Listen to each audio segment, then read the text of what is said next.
और मेरे उसामा संधू और जैन जट जैसे कुछ दोस्तों ने अभी से ही प्रैक्टिस स्टार्ट कर दी है, तो इनके लिए अर्ज है कि क्लाइंट्स कम हैं, लटकते चेहरे, अभी वकालत नहीं है। क्लाइंट्स कम हैं, लटकते चेहरे, अभी वकालत नहीं है।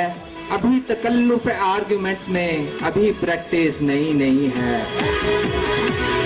और जो सीनियर वकील हो वो मिजाज रखते हैं नर्म अपना, जो सीनियर वकील हो वो मिजाज रखते हैं नर्म अपना। तुम्हारा लहजा बता रहा है, तुम्हारी डिग्री नहीं है। और ये सिग्नल तोड़ना, वार्डन को मारना, ये सिग्नल तोड़ना, वार्डन को मारना, समझते क्यों हो ये शान अपनी? अभी से लड़ते हो क्यों ये जज से? अभी तो लाइसेंस मिला नहीं है। और जाने से पहले मुझ जैसे इन सिंगल हजरात से अर्ज है कि चच्ची ने चच्चा को बेलन से मारा है और चच्चा ने गुस्सा बच्चों पे उतारा है। चच्ची ने चच्चा को बेलन से मारा है, चच्चा ने गुस्सा बच्चों पे उतारा है। चच्ची ने चच्चा को फिर बेलन से मारा है। अगर करनी ही है बेगम की गुलामी तो अच्छा है ना शहरी कमारा है। Thank you.